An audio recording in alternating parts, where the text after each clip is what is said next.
This video is for wrist flexion extension, gentle PAILS rails to start to build some loading resiliency in the tissues adjacent to the wrist joint and the wrist joint itself, specifically to kind of being able to manage load in the bench press. So we aren't going to be completely stacked when we are benching. It's going to be something more like this. And it's not going to be like this either, but we can kind of start here to start the loading protocol, and then you could sort of start to slide something under here like a mat.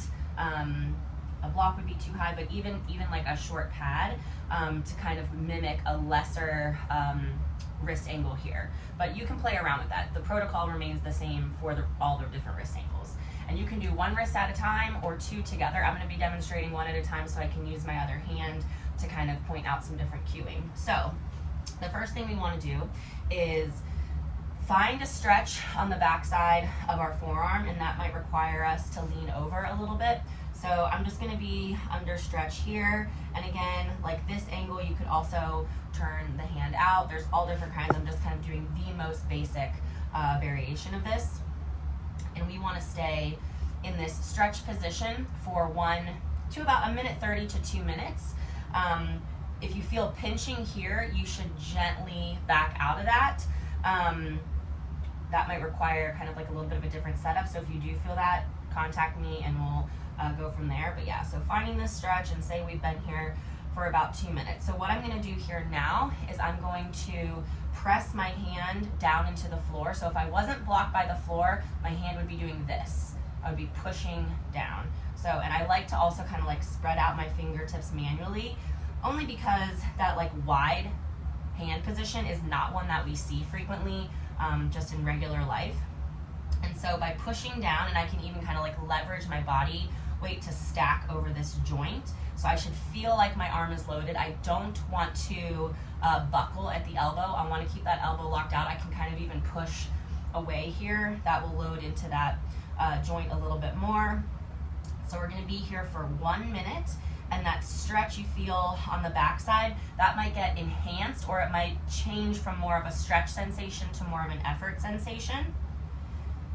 And then after working here for a minute, you're going to keep this exact same setup, but instead of driving forces down into the floor, you're going to try to pull the hand up and away, okay? So you're not going to be able to, but you're going to contract the stuff on the front of the forearm, contract the stuff on the top of the hand, and try to peel that wrist and that hand away from the floor, almost like you're trying to slide a piece of paper underneath your fingertips. Your fingers might start to bend. You can even get some cramping in this tissue. And remember, when we're at that minute effort, we're going to be working at moderate effort. The position stays the same. The intensity stays the same. The intention is what changes. So we're no longer pushing down, but we're pulling up. I'm keeping the elbow locked out, and that's for 1 minute. And then we're going to change back into that pushing down intention. So now I'm loading, and this is going to be for 30 seconds here. So that's going to be a harder effort.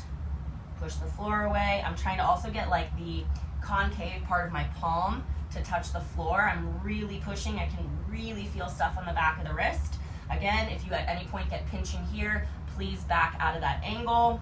So 30 seconds, hard effort here, and then same thing, we're going to keep the position, we're going to keep the intensity, change the intention, try to lift. I can feel the tops of my fingertips working. I'm squeezing this stuff here.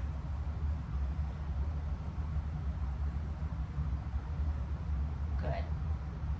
And then to get out of that, relax first, move second. So kind of just move things around, and you'll want to follow that up with a set of wrist cars.